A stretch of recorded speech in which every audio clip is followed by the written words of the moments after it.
காஞ்ச விடுங்க, நக்ஷத்ரா எடுங்க. Nakshatra carbon free agarbattis.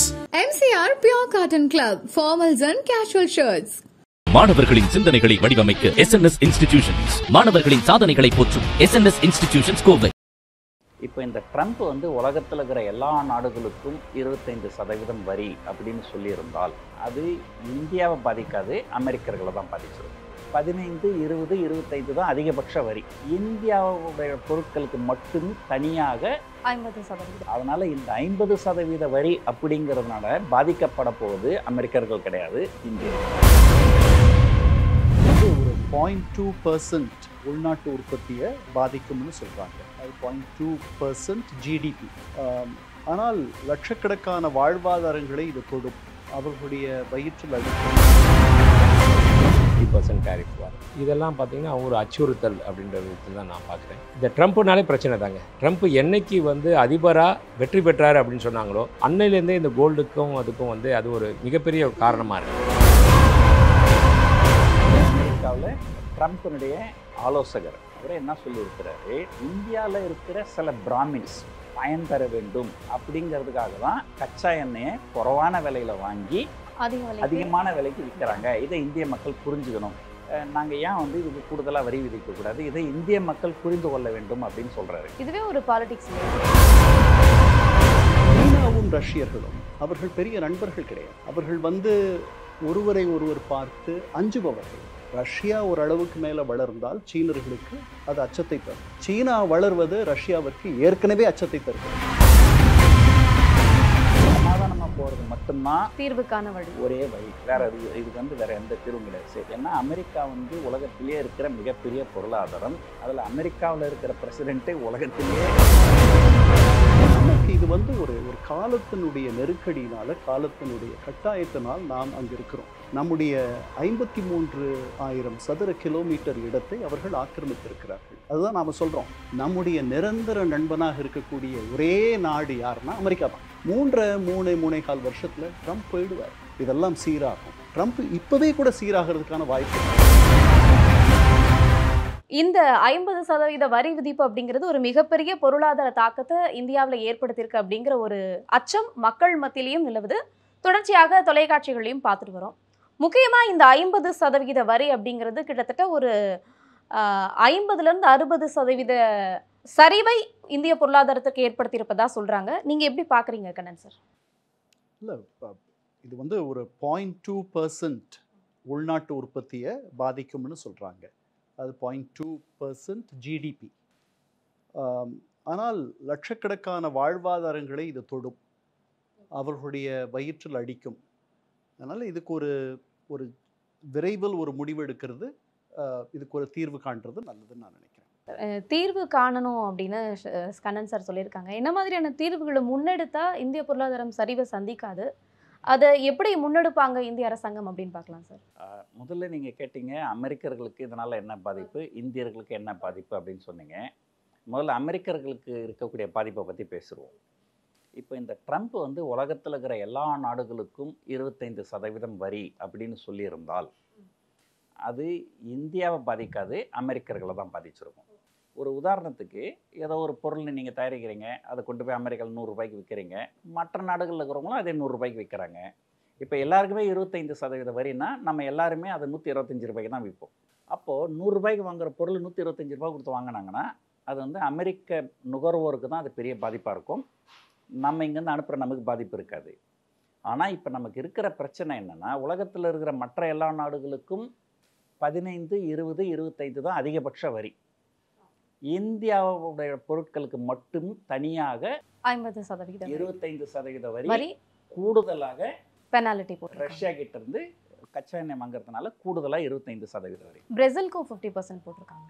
Brazil விட்டுருங்க, அவங்க பக்கத்து நாடு, அவங்க எத்தனையோ வழி இருக்குது. அவங்க லேண்டோட கனெக்ட் ஆனவங்க. அவங்க ஸோ அவங்க எத்தனையோ வகையில் பொருட்களை அமெரிக்காவுக்கு அவங்கள அனுப்ப முடியும். ஆனால் நம்ம அப்படி கிடையாது, நம்ம ரொம்ப தூரத்தில் இருக்கிறோம். ஸோ இப்போது கேள்வி என்னென்னா, மற்ற நாடுகள்லாம் 100 ரூபாய்க்கு தயாரித்து அங்கே கொண்டு போய் 25% வரியோடு சேர்த்து 125 ரூபாய் விற்கும்போது அதே பொருளை நாம் 100 ரூபாய்க்கு தயாரித்து 150 ரூபாய்க்கு விற்கணும். ஏன்னா நமக்கு 50% வரி. மற்ற நாடுகளுடைய பொருட்கள் 125 ரூபாய்க்கு விற்கும்போது நம்ம நாட்டு பொருளை எதுக்காக 150 ரூபாய்க்கு வாங்க போகிறாங்க? கண்டிப்பாக. அதனால் இந்த 50% வரி அப்படிங்கிறதுனால பாதிக்கப்பட போவது அமெரிக்கர்கள் கிடையாது, இந்தியர்கள். ஓகே. இது வந்து நம்பர் 1. நம்பர் 2, இதை எப்படி தீர்க்கலாம் அப்படிங்கிறது. ஸோ இங்கே வந்து அமெரிக்காவில் சொல்கிறது என்னென்னா, இன்னும் கேட்டிங்கன்னா ஒரு அமெரிக்காவில் ட்ரம்ப்பினுடைய ஆலோசகர் அவரே என்ன சொல்லியிருக்கிறாரு, இந்தியாவில் இருக்கிற சில பிராமின்ஸ் பயன்பெற வேண்டும் அப்படிங்கிறதுக்காக தான் கச்சா எண்ணெயை குறைவான விலையில் வாங்கி அதிகமான விலைக்கு விற்கிறாங்க. இதை இந்திய மக்கள் புரிஞ்சுக்கணும். அப்போ இந்த இடத்துல நம்ம பிராமின்னு சொல்லும்போது எந்த ஒரு சமூகத்தையும் நம்ம பேசக்கூடாது. ஏன்னா அமெரிக்கர்களுக்கே பிராமின் அப்படிங்கிறது ஒரு சமூகம் கிடையாது. இப்போ நம்ம தமிழ்நாட்டில் பார்த்திங்கன்னா நம்ம ஜாதின்னு சொல்லுவோம். இப்போது அது பிராமின்றது ஒரு ஜாதி. ஆக்சுவலாக அவங்க சொல்லும்போது அது அந்த எண்ணத்தில் சொல்லலை. அவங்கள பொறுத்த வரைக்கும் அது பிராமின்ற வார்த்தைக்கு என்ன அர்த்தம்னா அது ஒரு எலைட் கிளாஸ். ஓகே. அதுதான் அவங்களுடைய மீனிங். ஸோ அது வந்து இந்த ஜாதியை பற்றி பேசுகிறோன்னு யாரும் தப்பாக நினைக்கக்கூடாது. அதுக்காக சொல்கிறேன். ஏதோ ஒரு எலைட் கிளாஸில் இருக்கிற மக்களுக்கு மட்டும் ஒரு 2-3 தொழிலதிபர்களுக்கு மட்டும் இது பயன்படுகிறது அப்படின்னும்போது நாங்கள் ஏன் வந்து இதுக்கு கூடுதலாக வரி விதிக்கக்கூடாது, இதை இந்திய மக்கள் புரிந்து கொள்ள வேண்டும் அப்படின்னு சொல்கிறாரு. இதுவே ஒரு பாலிடிக்ஸ் இல்லையா சார்? ஆமாங்க, இதுவே பாலிடிக்ஸ் தாங்க. இப்போ அமெரிக்க அரசாங்கம் அவங்க பாலிடிக்ஸ் தானே பண்ணுவாங்க. அவங்கள கேட்குற கேள்வி என்னென்னா, ஒரு காலகட்டத்தில் அமெரிக்காவே வந்து சில நாடுகளை ரஷ்யா கிட்ட நீங்கள் கச்சா எண்ணெய் வாங்கிக்கங்கன்னு சொல்லியிருக்கிறாங்க. எதனாலன்னா ரஷ்யா கிட்டேருந்து யாருமே கச்சா எண்ணெய் வாங்கக்கூடாதுன்னா ஒட்டு மொத்தமாக வந்து கல்ஃப் கண்ட்ரிஸ்லேருந்து வாங்கும்போது அப்போ அவங்களுக்கு டிமாண்ட் அதிகமாகிடும். ஸோ விலைகள் கூடும். அதனால் சில நாடுகள் வந்து வாங்கிக்கிறதுக்கு அவங்களே தான் அனுமதி கொடுத்தாங்க. ஆனால் இப்போ அவங்க சொல்கிற பாயிண்ட் என்னென்னா, இதனுடைய லாபம்லாம் யாருக்கு போகுது? ஒரு குறிப்பிட்ட நபருக்கு தான் போகுது. இந்தியாவில் கச்சா எண்ணெய் இறக்குமதி பண்ணுறது 2 பேர் தான். ஒன்று அரசு துறை நிறுவனங்கள், oil marketing companies, IOC, BPCL, HPCL மாதிரி ஒன்று. இன்னொன்று வந்து உங்களுக்கு தெரியும் Reliance industries. Oil marketing companies வந்து இம்போர்ட் பண்ணுறத குரூடை வந்து ப்ராசஸ் பண்ணி பெட்ரோலாகவும் டீசலாகவும் உள்நாட்டு மக்களுக்கு விற்கிறாங்க. ஆனால் ஒரு காலத்தில் மன்மோகன் சிங் பீரியடில் $130 இருந்தது குரூட் ஆயில். அப்போவே இங்கே பெட்ரோல் $65 தான் இருந்தது. ஆனால் இப்போது உலகத்தில் வந்து பெட்ரோல் குரூட் ஆயில் வந்து $130லேருந்து $65 வந்துடுச்சு, பாதியாக குறைஞ்சிருச்சு. அந்த கணக்கு பார்த்தா இங்கே வந்து $65 பெட்ரோல் $35 இருக்கணும் இல்லை. ஸோ இப்போது குரூட் ஆயில் உலக அளவில் 50% குறைஞ்சிருக்கு. அதுக்கப்புறம் ஒரு 25-30% ரஷ்யா கிட்ட வாங்குறோம், டிஸ்கவுண்ட் வாங்குறாங்க. இன்னும் குறைச்சு தரேன்னு வேற சொல்லியிருக்காங்க. ஆமாம். அதுக்கப்புறம் என்ன பண்ணுறோம், அந்த பெட்ரோலையாவது ஒழுங்காக கொடுக்குறோமா? அதில் ஒரு 20% எத்தனால் கலக்கிறோம். எதுக்காக 20% எத்தனால் கலக்கிறோம்? ஒரு மத்திய அமைச்சருடைய மகன் நடத்துகின்ற நிறுவனம் பயன்பெறணும் அப்படிங்கிறதுக்காக. ஒரு மத்திய அமைச்சருடைய மகன் நடத்துகின்ற ஒரு நிறுவனம் சென்ற ஆண்டு 17 கோடி ரூபாய் டேர்ன் ஓவர் இருந்தது. இந்த ஆண்டு வந்து 511 கோடி ரூபாய் டேர்ன் ஓவர் வந்திருக்கு. ஸோ இதெல்லாம் வந்து யாரோ ஒரு சில நபர் வந்து பயன்பெறணுன்றதுக்காக. இதில் கொடுமையான விஷயம் என்னென்னா, இந்தியாவில் தயாரிக்கப்படுகின்ற கார்கள் 10% எத்தனாலுக்காக தயாரிக்கப்படுகின்ற கார்கள். இதில் இருக்கிற என்ஜின் எதுவுமே வந்து 20% எத்தனாலுக்காக தயாரிக்கப்படுகின்ற கார்கள் கிடையாது. ஸோ பல நிறுவனங்கள் வந்து சில இன்சூரன்ஸ், சிலர் வந்து என்ஜின் ரிப்பேராக போய் கடையில் கொண்டு போய் ரிப்பேருக்கு கொடுத்தாக்கா இன்சூரன்ஸ் கம்பெனி காசு கொடுக்க மாட்டேன்ட்டாங்க. அந்த 20% எத்தனால்னால. ஆமாம், நான் எங்களுடைய இந்த கார் வந்து 10% எத்தனால் கலந்த பெட்ரோல் பயன்படுத்துவதற்காக தயாரிக்கப்பட்ட கார். இதில் நீங்கள் 20% பெட்ரோல் எத்தனால் கலந்த பெட்ரோல் நீங்கள் யூஸ் பண்ணதால் இந்த ரிப்பேர் வந்ததுனால இதுக்கு நாங்கள் காசு இன்சூரன்ஸில் காசு கொடுக்க மாட்டோம் அப்படின்னு சொல்லியிருக்கிறாங்க. இதெல்லாம் எப்படி வந்து ஒரு அரசாங்கம் வந்து யாரோ ஒரு சிலருடைய லாபத்துக்காக இதெல்லாம் இந்த மாதிரியான ஒரு விஷயங்களை எப்படி கவனிக்காமல் செய்கிறாங்க அப்படிங்கிற ஒரு கேள்வி வருது. சரி, இப்போ இதுக்கெல்லாம் என்ன தீர்வு? ஸோ இதுக்கு வந்து ஒரே ஒரு தீர்வு தான். இப்போ வந்து என்ன பண்ணாங்க, ரஷ்யாவுக்கும் யுக்ரைனுக்கும் சண்டை நடந்தது. அப்போ என்ன சொன்னாங்க இந்திய தரப்பில்? ரஷ்யாவுக்கு எதிராக சில தீர்மானங்கள் நிறைவேற்றப்பட்டது ஐநா சபையில். அதுக்கெல்லாம் இந்தியா வந்து ஆதரவாக ஓட்டு போடலை. என்ன சொல்லிட்டாங்க, சமாதானமாக போகணும், அதுதான் நல்லது, எங்களுடைய விருப்பம் வந்து அவங்க 2 பேர் சமாதானமாக போகணும், நடுநிலையாக இருந்துட்டாங்க. நடுநிலையாக இருக்கணும். ஸோ இப்போது நமக்கு அமெரிக்காவுக்கும் பிரச்சனை வரும்போது நம்ம உலகத்தில் எந்த நாடாவது நமக்கு சப்போர்ட் பண்ணுவாங்களா? எங்களுக்கு பிரச்சனை வந்தப்போ நீங்கள் என்ன சொன்னீங்க? நடுநிலையாக இருக்கணும், சமாதானமாக போங்கன்னு சொன்னீங்கல்ல. இப்போ நீங்கள் 2 பேர் சண்டை போட்டுக்கிறீங்க, நாங்கள் உங்களுக்கு சப்போர்ட் பண்ணோம், நீங்கள் சமாதானமாக போங்க. சமாதானமாக போகிறது மட்டும்தான் தீர்வுக்கான வழி ஒரே வழி. வேற இதுக்கு வந்து வேற எந்த தீர்வும் கிடையாது.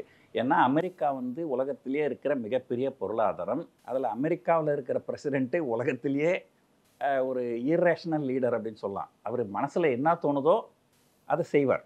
அப்படி இருக்கும்போது இது எல்லாத்துக்குமே வந்து ஒரு சமாதானம் மட்டும்தான் இதுக்கு ஒரு தீர்வு. இப்போ என்ன நினைக்கிறாங்க சிலர்லாம், சரி நான் வந்து அமெரிக்கா சண்டை போடுறாங்களா, நான் பாருங்கள் நீங்களே சொன்னீங்க, ரஷ்ய அதிபர், சீன அதிபர் இவங்கெல்லாம் போய் பார்த்தாங்க. இதெல்லாம் வந்து என்னென்னா ஒரு சும்மா ஒரு ஷோ காமிக்கிறது. ஆனால் இந்த ஷோக்கெல்லாம் பயங்கர ஆள் ட்ரம்ப்பு கிடையாது. அது வந்து நம்பர் 1. நம்பர் 2, ஒரு 5 வருஷத்துக்கு முன்னாடி என்ன பண்ணீங்க, சைனாவில் இருக்கிற அத்தனை ஆப்பையும் நீங்கள் பிளாக் பண்ணீங்களா? டிக்டாக் எல்லாம் பேன் பண்ணீங்களா? டிக்டாக் மட்டும் இல்லை, எத்தனையோ ஆப்பை பேன் பண்ணாங்களா? கிட்டத்தட்ட ஒரு 100க்கு மேலே இருக்கும் சார். பண்ணாங்களா? சீனர்களுக்கு இந்தியாவுக்கு வர்றதுக்கு வந்து விசா கிடையாதுன்னு சொன்னாங்களா? ஆனால் சீனா இதை சொல்லலை. இந்தியர்களுக்கு அவங்க விசா இப்போ அதை இது பண்ணுறதுக்கு திருப்பியும் ஏர்வேஸ் சரி பண்ணுறதுக்கு பேச்சுவார்த்தை போகுது அப்படின்ற மாதிரி கூட இருக்குது சார். ஆமாங்க. அதாவது அப்போ பாயிண்ட் என்னென்னா, நீங்கள் வந்து இந்தியாவுடைய வெளியுறவுத்துறை கொள்கைகள் ஒரு படு மோசமாக இருக்குது அப்படின்னு தான் நம்ம சொல்லலாம். ஏன்னா இவங்க வந்து எந்த நாடு கூடவும் இவங்க நல்லுறவோடு இல்லை. மால்தீவ்ஸு அது எவ்வளோ சின்ன நாடு தெரியுங்களா? மக்கள் தொகை 5 லட்சம் கூட இருக்குது. அந்த நாடு கூட சண்டை. ஸ்ரீலங்கா எவ்வளோ நாடு, குட்டியுண்டு நாடு, அது சண்டை. பங்களாதேஷ் அவங்கள கூட சண்டை. பாகிஸ்தான் கூட அதை பற்றி சொல்ல வேண்டியதில்லை. பாகிஸ்தான் கூட எப்பவுமே நம்ம காலகாலமாக இருக்குது. இந்த மாதிரி நம்மளை சுற்றி இருக்கிற சின்ன சின்ன நாடுகள் கூட நம்ம தீர்வை நோக்கி நகர்றது தான் சரியான பாதையாக இருக்கும் அப்படின்றீங்க. ஆமாம், தீர்வு நோக்கி நகரம்னா சமரசத்தன்மைக்கு மட்டும்தான் போகணும். சமரசம் இல்லாமல் அமெரிக்கா கூட சண்டை போட்டு நம்மளால ஜெயிக்க முடியாது. ஓகே சார், தொடர்ந்து பேசலாம் சார். இந்த வர்த்தக அப்படி ரீதியிலான இருக்கக்கூடிய அந்த 50% டேரிஃப் அப்படிங்கிறது தங்கத்தில் ஒரு மிகப்பெரிய தாக்கத்தை ஏற்படுத்தி இருக்குது. தங்கத்துடைய ரேட் கிட்டத்தட்ட 1 கிராம் 10,000 அப்படிங்கிறத நெருங்கக்கூடிய அளவுக்கு இருக்குது. சாமானிய மக்கள் மத்தியில் ஒரு அச்சம் ஏற்பட்டிருக்கு. ஏன்னா என் கையில் ஒரு 1000 ரூபாய் 2000 ரூபாய் கிடச்சிச்சுன்னா நான் என்ன பண்ணுவேன், இன்னைக்கு 1 கிராம் வாங்கிக்கலாம், அடுத்த மாதம் 1 கிராம் வாங்கிக்கலான்னு 1 கிராமாக வாங்கி சேர்த்த மக்கள் தான் நம்மளுடைய மக்கள். ஆனால் அதுக்கே இப்போ ஒரு பெரிய கேள்விக்குறி இருக்குது அப்படிங்கிற சூழல் இருக்குது. தங்கம் சாமானிய மக்களால் வாங்க முடியுமா முடியாதா? தங்கத்தோட ரேட் இன்னும் இன்க்ரீஸ் ஆகுமா சார்? கண்டிப்பாங்க. விலை ஏறுமா இறங்குமா அப்படின்றப்போ எப்பயுமே இறங்கிறதுக்கு உண்டான வாய்ப்பு வந்து ரொம்ப ரொம்ப கம்மியாக இருக்குது. வரும், சின்ன சின்ன கரெக்ஷன்ஸ் வரும், அவ்வளோதான். ஆனால் எண்ட் ஆஃப் தி டே தங்கம் விலை உயர்ந்துக்கிட்டே இருக்கும். அதுவும் பார்த்திங்கன்னா இப்போது இந்த வந்துட்டுருக்க டேரிஃப் வார் இருக்கு இல்லையா, இந்த 50% டேரிஃப் வார், இதெல்லாம் பார்த்திங்கன்னா ஒரு அச்சுறுத்தல் அப்படின்ற விதத்தில் தான் நான் பார்க்குறேன். எப்படி சைனா மேலே கொண்டு வந்தாங்க, சைனாவும் சலைச்சதில்லை அப்படின்ற மாதிரி அடுத்தது அவங்க வரியை உயர்த்தினாங்க. இந்த மாதிரி போய் கடைசியில் நிறுத்தி வைக்கப்பட்டது. அது வந்து ஒரு அளவுக்கு சமாதான பேச்சுக்கு வந்தது. இது மாதிரி இவர் வந்து இந்த ட்ரம்ப்புனாலே பிரச்சனை தாங்க. ட்ரம்ப் என்னைக்கு வந்து அதிபராக வெற்றி பெற்றார் அப்படின்னு சொன்னாங்களோ அன்னையிலேருந்தே இந்த கோல்டுக்கும் அதுக்கும் வந்து அது ஒரு மிகப்பெரிய ஒரு காரணமாக இருக்குது. முதல்லாம் எப்படி இருக்குன்னா, ஷேர் மார்க்கெட் டவுன் ஆச்சுன்னா கோல்டு ரேட் ஏறும், போர் பதட்ட நிலை வந்தால் கோல்டு ரேட் ஏறும், ஒரு நாட்டுக்கு ஒரு நாடு சண்டை வந்துச்சு அப்படின்னாலும் ஏறும். அதுவும் தொடர்ந்து நடந்துட்டு இருக்கு சார், ஒரு சைடு நடந்துக்கிட்டு இருக்கு. இதுக்கு நடுவில் இவர் வந்துட்டு பதவி ஏற்றதுக்கப்புறம் ஜனவரி 20ஆம் தேதி பதவி ஏற்றார் ட்ரம்ப். அப்போ வந்த உடனே நான் வந்து எல்லாம் அதுக்கு முன்னாடியே சொல்லிட்டார் சமாதானத்தை நிலைநாட்டுவேன்னு. அதனால் இறங்குச்சு, 3000 ரூபா ஒரே நாளில் இறங்குச்சு. ஆனால் அடுத்த நாள்லேருந்து ஏற ஆரம்பிச்சிது. அதுக்கப்புறம் இந்த 2025 ஜனவரியிலேருந்து பார்த்திங்கன்னா ரேட்டு ஏறி கொஞ்சம் கொஞ்சமாக ஏறின ரேட்டு ஓரளவுக்கு அப்படி ஸ்டடியாக இருந்து 9200 ரூபா ஒரு கிராம் அப்படின்ற மாதிரி ஸ்டடியாக இருந்துகிட்டு இருந்துச்சு. திரும்பவும் இவர் வந்து 27ஆம் தேதி கடந்த மாதம் அந்த 50% டேரிஃப்லையும் இதாகிடுச்சு. இதுக்கு என்ன பண்ணலாம் அப்படின்றது ஃபஸ்ட்டு நீங்கள் கேள்வி வச்சது. இந்த மாதிரி ஒரு சூழ்நிலை இது தங்கத்தில் வந்து ஒரு பாதிப்பு ஏற்படுத்துது. எந்த அளவுக்கு பாதிப்பு ஏற்படுத்துது அப்படின்னா, நாம் வந்து எக்ஸ்போர்ட் பண்ணுறோம்.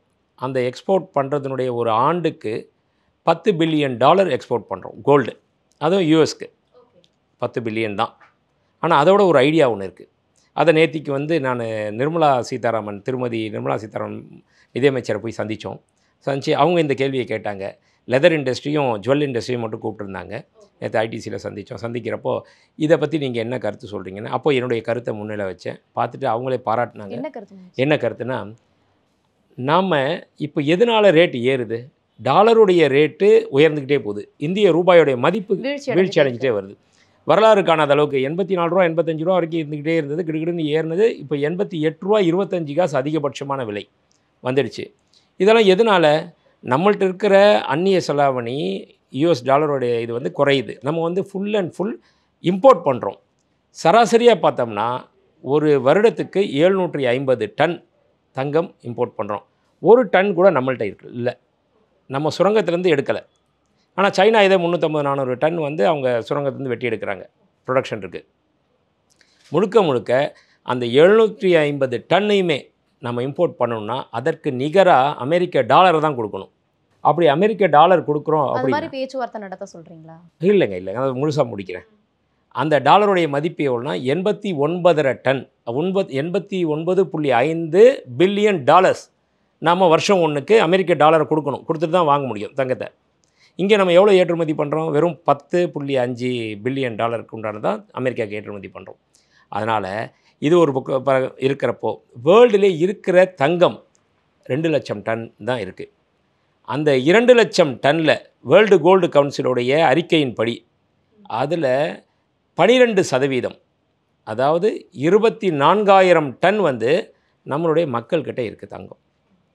அது வந்து உபரியாக இருக்குது, அன்அக்கௌண்ட்டில் இருக்குது, நம்மளுடைய லேடிஸ்கிட்டையும் பெரிய பெரிய தனவந்தர்கள்ட்டையும் இருக்குது. அது ஒரு பக்கம் இருக்கிறப்போ நான் அதான் என்ன வேண்டுகோள் விட்டுருக்கேன் மத்திய அரசாங்கத்திடம், அப்போ எங்களுடைய சங்கம் சார்பாகவும் என்னுடைய சார்பாகும்னா, நீங்கள் 2 விஷயம் பண்ணணும். ஒன்று, வரி சலுகை தரணும். இல்லை, ஐடியா ஸ்கீம் வந்தது, இன்கம் டிக்ளரேஷன் ஸ்கீம். அதுக்கு முன்னாடி விடிஎஸ் ஸ்கீம் வந்தது. அது மாதிரி இப்போ ஜிடிஎஸ் ஸ்கீம்னு ஒன்று விடுங்க, கோல்டு டெபாசிட் ஸ்கீம் அப்படின்னு சொல்லிட்டு விடணும். விட்டுட்டு அதில் வந்து வரி சலுகை கொடுக்கணும். அன்அக்கௌண்ட்டில் இருக்கிற தங்கம் எல்லாமே அக்கௌண்ட்டாக வர்றதுக்கு நீங்கள் நார்மலாக வந்து 30% இல்லையா அந்த டேக்ஸு, அதை வந்து 10% கொடுங்க, இல்லை 5% இந்த மாதிரி கொடுத்துட்டு நீங்கள் எல்லாம் டெபாசிட் பண்ணலாம் அப்படின்னு சொன்னோம்னா, அது மட்டும் இல்லாமல் அந்த டெபாசிட்டுக்கு ஏற்கனவே இருக்க அந்த டெபாசிட் ஸ்கீம் 2.5% தான் வட்டி தந்துக்கிட்டு இருக்காங்க. இந்த இது கூட சவரன் கோல்டு பாண்டு கூட 2% கொடுத்துருக்காங்க. அது மாதிரி இந்த டெபாசிட் வர்றதுக்கு 1% உயர்த்தி 3.5% அந்த மாதிரி அட்ராக்டிவ் ஸ்கீம் கொடுத்துட்டு சொன்னோம்னா, நம்ம மக்கள்கிட்ட இருக்கிற தங்கத்தில் 24,000 டன் இருக்கிறதுல வெறும் 20% வந்தால் போதும். ஜாஸ்தி 50%லாம் கூட சொல்லலை, 20% வந்தால் நமக்கு 4,800 டன் வந்து வந்துடும் தங்கம் டெபாசிட்டில் வந்துடும். அப்படி வந்தாச்சுன்னா அதை மறுசுழற்சி முறையில் நமக்கு தேவையான தங்கத்தை இங்கேயே பண்ணலாம். அப்போது நம்ம வெளிநாடுகள்லேருந்து இறக்குமதி பண்ண தேவையில்லை. வெளிநாடுகள்லேருந்து இறக்குமதி பண்ணணுன்னா நம்மகிட்ட இருக்க அந்நிய செலாவணி எதுக்கு கொடுக்குறோம்? ஒன்று க்ரூட் ஆயில் கொடுக்குறோம், 2வது தங்கத்துக்கு கொடுக்குறோம். அதுதான் பெரிய ஒரு சேலஞ்சிங்காக இருக்குது கவர்மெண்ட்டை பொறுத்த வரைக்கும். அதனால் இந்த பண்ணிட்டோம்னா அடுத்த 6 வருடத்துக்கு நம்ம வெளிநாட்டிலேருந்து இம்போர்ட்டே பண்ண தேவையில்லை. அப்படி இம்போர்ட் பண்ணலைன்னா இந்த கோல்டு இம்போர்ட் பண்ணுறோம் இல்லைங்களா, அந்த தங்கத்தை ட்ராய் அவுன்ஸ் அப்படி தான் அந்த கணிச்சு தான் பண்ணணும். அது வந்து 3,535 டாலர்ஸ் இன்றைக்கி இப்போ நிலவரப்படி அவ்வளோ கொடுத்து தான் கோல்டை இம்போர்ட் பண்ணணும். அப்படி பண்ணணும் பட்சத்தில் நாம் இந்த 750 டன் வருஷம் பண்ணுறோம்ல, அது 6 வருஷத்துக்கு பண்ணவே தேவையில்லை. பண்ணாமல் விட்டாலே ஆட்டோமேட்டிக்காக நம்ம இந்திய ரூபாயோடைய மதிப்பு உயரும், டாலருடைய மதிப்பு கீழே போகும். இப்படி போகிறப்போ இது வந்து நாட்டுக்கும் நல்லது, அடுத்த வர்ற இதுக்கும் நல்லது. இப்படி வர்றப்போ ஆட்டோமேட்டிக்காக ரேட்டும் கூட நமக்கு வந்து அந்த பாதிப்பு இருக்காது. ஆட்டோமேட்டிக்காக டாலர் ரேட்டு குறைஞ்சிச்சுன்னு வைங்களேன், தங்கத்தோட ரேட்டும் குறைந்தான் ஆகும். அதனால் என்னுடைய இது வந்து இதுவாக நான் சொல்லியிருக்கேன். பட் நேற்றுக்கு ரெப்ரசன்டேஷனும் கொடுத்துருக்கோம். நிச்சயமாக மத்திய அரசாங்கம் தலையிட்டு அந்த மாதிரி ஒரு விஷயத்தை கொண்டு வந்தால், ஆனால் ஏற்கனவே நாங்கள் வந்து இம்போர்ட் டியூட்டி அப்படி தான் சொன்னோம். 15% போட்டுட்ருக்கீங்க, அதை நீங்கள் குறைச்சிங்கன்னா தங்கத்தினுடைய விலை குறைய வாய்ப்பு இருக்குன்னு அதே மாதிரி குறைச்சாங்க. 9% குறைச்சி 6% கொண்டு வந்தாங்க. கொண்டு வந்ததுனால கடத்தல் வழியாக வர தங்கம் வந்து ஒரு 90% கம்மியாயிடுச்சு. இப்போயும் நடக்குது, வெறும் 10%. என்னென்னா அந்த மார்ஜின் ரொம்ப லோ மார்ஜின் ஆகி போயிட்டனால இப்போ அது ரொம்ப கம்மியாயிடுச்சு. ஸோ இந்த மாதிரி இந்த ஜிடிஎஸ் ஸ்கீம் அப்படின்றது கொண்டு வந்தாங்கன்னா ரொம்ப வரவேற்கக்கூடிய விஷயமா இருக்கும். மக்களுக்கும் ரொம்ப நல்ல விஷயம், இது நாட்டுக்கும் நல்ல ஒரு விஷயமா கருதுறேன். கண்டிப்பாக சார், தொடர்ந்து பேசுவோம் சார். சார் கண்ணன் சார், முக்கியமாக சுந்தர் சார் பேசும்போது அது ரஷ்யா, இந்தியா, சீனா இடையேயான உறவு வந்து அந்த அளவுக்கு பெருசாக இருக்காது அப்படிங்கிற மாதிரி ஒரு கருத்து இருந்தது. நீங்கள் எப்படி பார்க்குறீங்க சார்? இல்லை, அவங்க அதாவது இது வந்து இந்த ஷாங்காய் கோஆப்ரேஷன் ஆர்கனைசேஷன் இது வந்து நிறைய முரண்பட்ட நாடுகளுடைய ஒரு அமைப்பு. இப்போது 2017 நாம் அதில் உறுப்பினராக போய் சேர்றோம். அந்த வருஷம் நம்மோட யார் அவங்க உறுப்பினராக சேர்த்துக்கிறாங்கன்னா பாகிஸ்தான். சரிதானா? நாமும் பாகிஸ்தானும் ஒன்றா இருக்கிற SAARC South Asian Association for Regional கோஆப்ரேஷனில் என்ன கோஆப்ரேஷன் இது வரைக்கும் நடந்திருக்கு இல்லையா? அதனால் அதே மாதிரி அதில் ஈரான் மெம்பராக இருக்குது, சவுதி அரேபியா மெம்பராக இருக்குது. இப்போது இந்த மாதிரி முரண்பட்ட ஒருவரை ஒருவர் எதிர்க்கக்கூடிய பல காரணங்களால் இருக்கக்கூடிய உறுப்பு நாடுகளை கொண்ட ஒரு அமைப்பாக அது இருக்குது. அதில் 10-11 உறுப்பு நாடுகள், 17 பேச்சுவார்த்தை கூட்டாளிகள் அப்படின்ட்டு முடிவெடுத்திருக்காங்க. இதில் முக்கியமாக 2 பெரிய நாடுகள் இதை தொடங்கினாங்க 1996 ஷாங்காய் இனிஷியேட்டிவ்னு சொல்லிட்டு ரஷ்யாவும் சைனாவும், கிர்கிஸ்தான், கசாகஸ்தான், தாஜிகிஸ்தான் இவர்கள் 5 பேரும் தொடங்கியது. பின்னாடி 2001 அது ஷாங்காய் கோஆப்ரேஷன் ஆர்கனைசேஷனாக மாறிச்சு. உஸ்பெகிஸ்தானை சேர்த்துக்கிட்டாங்க. அதுக்கப்புறம் மற்ற நாடுகள்லாம் பேச்சுவார்த்தை கூட்டாளிகள், பார்வையாளர்கள் அப்படின்ற அந்தஸ்து கொடுத்தாங்க. அதுக்கப்புறம் இப்போ அது என்னவா இருக்கோ அதுவாக இருக்குது. ஆனால் அதில் இது 96 பின்னாடி 2001 25 ஆண்டுகளாக இருக்கக்கூடிய இந்த அமைப்பு பற்றி இப்போ தான் நம்ம முதல்ல கேள்விப்படுறோம் பெருசாக. ஏன்னா 7 ஆண்டுகளுக்கு பிறகு நம்முடைய பிரதமர் அங்கே போகிறார். சீனாவும் ரஷ்யர்களும் அவர்கள் பெரிய நண்பர்கள் கிடையாது. அவர்கள் ஒருவரை ஒருவர் பார்த்து அஞ்சுபவர்கள். அவர்களால் ஒரு அளவிற்கு, நான் வேற ஒரு இடத்துல சொன்னேன், அமெரிக்காவினுடைய தோழர்கள், அவர்களுடைய நட்பு நாடுகள், தோழமை நாடுகள், அமெரிக்காவினுடைய உயர்வையும் உச்சத்தையும் அவர்கள் வரவேற்கும் நாடுகள். ஏனெனில் அந்த நாட்டினுடைய உச்சமும் உயர்வும் வெற்றியும் அவர்களை பாதுகாக்கும். ஐரோப்பியர்கள் அமெரிக்கா இவ்வளோ வளர்ந்துருச்சே அப்படின்னு நினச்சி அச்சப்பட வேண்டிய நிலையில் அவர்கள் இல்லை, சரிதானா? ஆனால் இங்கே அப்படி கிடையாது. ரஷ்யா ஒரு அளவுக்கு மேலே வளர்ந்தால் சீனர்களுக்கு அது அச்சத்தை தரும். சீனா வளர்வது ரஷ்யாவிற்கு ஏற்கனவே அச்சத்தை தருகிறது. இப்போது அந்த 2 நாள் உச்சி மாநாடு நடந்து முடிஞ்ச பிறகு ஒரு அறிக்கை வந்துச்சு. அந்த அறிக்கையில் நமக்கு சாதகமான பல அம்சங்கள் இருக்குது. ஆனால் அதில் மீதி எல்லா நாடுகளும் சைனாவுடைய ரோட் அண்ட் பெல்ட் இனிஷியேட்டிவ்னு சொல்லிட்டு சைனாவினுடைய பொருளாதார வீச்சு அதுதான், அது அதனுடைய தன்னுடைய சாஃப்ட் பவரை, தன்னுடைய மென்மையான சக்தியை உலகமெங்கும் பரப்புது. அதில் ஒரே ஒரு ஆள் மட்டும் கையெழுத்து போடல. அது யார் தெரியுமா? நாம. ஸோ நமக்கு இது ஒரு காலத்தினுடைய நெருக்கடியினால், காலத்தினுடைய கட்டாயத்தினால் நாம் அங்கே இருக்கிறோம். நம்முடைய 53,000 சதுர கிலோமீட்டர் இடத்தை அவர்கள் ஆக்கிரமித்திருக்கிறார்கள். அதுதான் நாம் சொல்கிறோம். அது இல்லை அப்படி கிடையாது அப்படின்ட்டு அவங்க 43,000 சில்லற, 38 லடாக்கில், 5,000 அக்ஸாய்ச்சனில் அவர்கள் அது அவர்களுக்கு உரிமையானதுன்னு சொல்கிறாங்க. அதனால் இது ஒரு அந்நியர் நம்ம வீட்டில் நம்முடைய வீட்டினுடைய ஒரு பகுதியை ஆக்கிரமிச்சிருக்கார். அவரோடு நாம் தற்காலிகமாக ஒரு சுமூக உறவை ஏற்படுத்தி கொள்ளுகிறோம். ஏன்னா அவரை நம்மால் அப்புறப்படுத்தக்கூடிய வலிமை நமக்கு இல்லை. இதுதான் நிலைமை. அவர்களோடு இப்போ இந்த முதல்ல விமான போக்குவரத்து திருப்பி தொடங்க போகுது. அது எப்போன்னு தெரியாது, நமக்கு தொடங்கும். இந்த வீசா சிக்கல்கள் எல்லாம் தீரும். அப்புறம் நாம் அவங்கக்கிட்ட இருந்து நிறைய பொருட்களை வாங்குகிறோம். அவங்க சந்தை பெரிய சந்தை, அந்த சந்தையை எட்டக்கூடிய வலிமை நமக்கு இன்னும் வரவில்லை. சரிண்ணா? அவர்கள் நம்ம விட பல பொருட்களை மிகுந்த மலிவாகவும் மிகுந்த தேர்ச்சியாகவும் நேர்த்தியோடும் செய்யக்கூடிய அளவில் இருக்கிறார்கள். இப்போ நாம் நிறைய சோலார் பேனல் அவங்ககிட்ட இருந்து வாங்குகிறோம். இப்போ சோலார் பேனல் அவர்கள் பண்ணுற விலையில் 4 மடங்கு அதிகமாக வச்சு கூட நம்மளால் பண்ண முடியாது. சரிதானா? அதனால் அது அந்த வகையில் அந்த வர்த்தகம் நமக்கு உதவியாக இருக்கும். ஒன்று. அதுக்கப்புறம் தொழில்நுட்பம், சீனர்களுடைய தொழில்நுட்பம். நாம் அவர்கள் இங்கே முதலீடு பண்ணுவதை கண்டு அஞ்சுக்கிட்டு இருந்தோம் இவ்வளோ நாள். அதில் கொஞ்சம் நமக்கு அந்த அச்சத்தை நாம் தளர்த்த வேண்டிய ஒரு கட்டாயத்தில் இருக்கிறோம். பொதுவாக சீனர்கள் அதிகமாக பேசுபவர்கள் அல்ல. இந்த முறை ஒரு 2-3 முக்கியமான செய்திகள் அங்கிருந்து நமக்கு வந்துச்சு. என்ன வந்துச்சுன்னா, இந்த நெருப்பு கக்கும் வேதாளமும் யானையும் சேர்ந்து கடிநடனம் புரிய வேண்டும்ட்டு ஷீ சொல்கிறார். இதெல்லாம் அவங்க அப்படி போயட்டிக்காக பேசுகிற ஆட்கள் கிடையாது. முதல்ல பேசுகிற ஆட்களே கிடையாது. அவங்க என்ன நினைக்கிறாங்கன்னே நமக்கு தெரியாது. சீனர்களை டீகோட் பண்ணுறதுக்கு தனியாக நம்ம படிக்கணும். சரிதானா? அவர்கள் பேசும் ஒரு சமுதாயம் கிடையாது. நாம் நிறைய பேசுகிற ஒரு சமுதாயம். அதை சொல்கிறார். அதுக்கப்புறம் 2 தடவை புல்லின்னு சொல்லிட்டார். இந்த புல்லிங் இருக்கக்கூடாதுன்ட்டு அவர் யாரை சொல்கிறார்? அமெரிக்காவை சொல்கிறார்.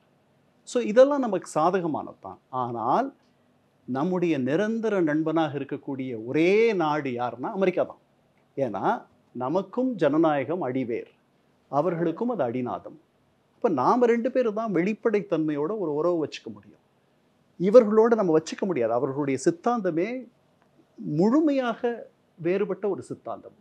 ஏன்னா அவர்கள் 30 நாட்கள் நம்முடைய நாட்டினுடைய எல்லைக்குள் புகுந்து ஏறக்குறைய கல்கத்தாவை தொடும் அளவிற்கு வந்து விட்டார்கள். போனா போட்டோன்ட்டு நம்ம மேலே பரிதாபப்பட்டு திரும்பி அவர்களே சென்று விட்டார்கள். அவர்களோடு எப்படி நம்ம வந்து நட்பு பாராட்ட முடியும்? அது எப்படி உண்மையான ஒரு நட்பாக இருக்க முடியும்? இருக்காது. தற்காலிகமாக 3.5 வருஷத்தில் ட்ரம்ப் போயிடுவார். இதெல்லாம் சீராகும். ட்ரம்ப் இப்போவே கூட சீராகிறதுக்கான வாய்ப்பு இருக்குது. நம்முடைய பிரதமர் வந்து கொஞ்சம் அவர்களோடு பேசினால், ஏன்னா அதை தான் அவர் விரும்புகிறாருன்னு நினைக்கிறேன். அவர் கடுமையாக சண்டை போட்ட பல பேர் அவரோட பேசி சமாதானமாயிட்டாங்க. இலான் மஸ்கை விடவா நம்ம எதுவும் அவரை பற்றி தவறாக சொல்லிட முடியும்? இன்னும் 3.5 வருஷத்தில் அவர் போயிடுவார், நான் 40 வருஷம் இருப்பேன்ட்டு எழுதினார் அவர், இல்லையா? சொல்லலையா? அவரையே மன்னிச்சிட்டார். ஏன்னா அவர் வந்து இவருக்கு ஃபோன் பண்ணி நான் கொஞ்சம் அதிகப்படியாக எழுதிட்டேன்ட்டு பொதுவாக ஒத்துக்கிட்டாரு. அதுக்கப்புறம் கடைசியாக அவர் நல்லா இருந்தால் தான் அமெரிக்கா நல்லா இருக்கும்னே சொல்லிட்டார் ட்ரம்ப். இலான் மஸ்குடைய தொழில்கள் நசிந்து போக வேண்டும் என்று நான் எண்ணவில்லை அப்படின்னு சொல்கிறார். ஸோ நீங்கள் அவரை வந்து இப்போ அப்படின்னு ஒரு செய்தி நியூயார்க் டைம்ஸ் அது சொல்லுது. நியூயார்க் டைம்ஸ் உடைய அந்த கட்டுரை அது சொல்லுது. ஆனால் அவர்கள் தரப்புல இருந்து மறுத்துட்டாங்க. வெள்ளை மாளிகையிலிருந்து அந்த ஸ்போக்ஸ் பர்சன், அவருடைய ஸ்போக்ஸ் பர்சன் அப்படிலாம் நடக்கலைன்றாங்க. பட் எனக்கு என்ன தோணுதுன்னா நடந்திருக்கலாம்னு நினைக்கிறேன். ஏன்னா அந்த ட்ரம்ப்போட வந்து அவரோட உறவு வச்சுக்கிறது வந்து ஒரு இந்த முள்ளு மேலே சேலைப்பட்டாலோ அல்லது சேலை வந்து முள்ளில் விழுந்தாலோ சேலைக்கு தான் ஆபத்து. அவர் என்ன நினைக்கிறாரோ அதை தான் அவர் வந்து பதிய போகிறார். அடுத்த நாள் நாம் பேசிட்ட பிறகு இப்படித்தான் பேசணும், நீங்கள் இப்படி சொன்னீங்கன்னு சொல்லிடுவார். அதை மறுக்கக்கூடிய நிலையில் நாம் இல்லை. நாம் ரொம்ப ரொம்ப பதுங்கி தான் அவரை வந்து அணுகிட்டு இருக்கோம். நாம் மட்டுமல்ல, எல்லாருமே அதை தான் பண்ணுறாங்க. ஐரோப்பியர்கள் அதை தான் பண்ணுறாங்க. சீனர்கள் வாயவே திறக்க மாட்டாங்க. அவரை எதிர்த்து பேசின அத்தனையுமே கீழே இருக்க அதிகாரிகள் தான் பேசிகிட்டு இருந்தாங்க இவ்வளோ நாள். இதுதான் முதல் முறையாக ஷீ புல்லிங் என்ற வார்த்தையை பயன்படுத்துகிறார். ஸோ இதெல்லாம் இப்படியெல்லாம் இருக்குது. இது சரியாக போகும்னு நான் நினைக்கிறேன். இது அந்த முயற்சிகள் சரியாக போக வேண்டும். அந்த முயற்சியில் நம்முடைய பிரதமருடைய அலுவலகம், அதாவது இவங்க சொன்ன மாதிரி நகை வியாபாரிகளாகட்டும், இல்லை திருப்பூரில் இருக்க பெண்ணலாடை தயாரிப்பாளர்களாகட்டும், அவர்களெல்லாம் பல பிரதிநிதித்துவம் கொடுத்துருக்காங்க, ரெப்ரசன்டேஷன்ஸ் கொடுத்துருக்காங்க. இப்போ ஜிஎஸ்டியில் வந்து மாற்றங்கள் வரப்போது. ஏற்கனவே வரி சலுகைகள் கிட்டத்தட்ட ஒரு $12 பில்லியன் அளவுக்கு அறிவிச்சாங்க முன்னாடி. இப்போ இதில் ஒரு $8 பில்லியன் அளவுக்கு வரி சலுகைகள் வரும் அப்படின்னு சொல்கிறாங்க. அது நடந்துச்சுன்னா உள்நாட்டு சந்தையில் வியாபாரம் வணிகத்தை ஊக்குவிக்கக்கூடிய ஒரு முயற்சியாக அது இருக்கும். ஏன்னா வாங்குறவருக்கே அந்த சலுகை போய் சேரும். முன்னாடி 28% இருந்த ஜிஎஸ்டி 18 குறையும், 18 இருந்தது 12 ஆகலாம், 12 இருந்தது 5 ஆகலாம். இந்த மாதிரி வந்து உங்களுடைய வாங்கும் திறனை உயர்த்துவதற்கான வழி அது. அப்போ நமக்குள்ள ஒரு 40 கோடி பேர் கொண்ட ஒரு பெரிய சந்தை நம்முடைய சந்தை, சரிதானா? அதனால் அந்த சந்தையை வந்து ஒரு மாதிரி அதுக்கு ஒரு கிரியா ஊக்கியா இது இருக்கலாம் அப்படின்ற மாதிரி அது ஒரு தற்காலிக முயற்சி. பட் இது நாளாவட்டத்தில் நாம் அமெரிக்கர்களோடு நம்முடைய உறவை சீர் செய்ய வேண்டும். இந்த ட்ரம்ப் வந்து ஒரு இது வரைக்கும் அன்பிரசிடென்டட், இது வரைக்கும் நம்ம பார்க்காத ஒரு ஆனிமலாக அவர் இருந்தாலும் கூட அவரோடு நாம் சரி செய்ய வேண்டிய நிலையில் இருக்கிறோம். 3-5 விடுங்க, நக்ஷத்ரா எடுங்க. Nakshatra carbon free agarbattis. MCR Pure Cotton Club, formals and casual shirts. மாணவர்களின் சிந்தனைகளை வடிவமைக்க SNS இன்ஸ்டிடியூஷன்ஸ். மாணவர்களின் சாதனைகளை போற்றும் SNS இன்ஸ்டிடியூஷன்ஸ் கோவை.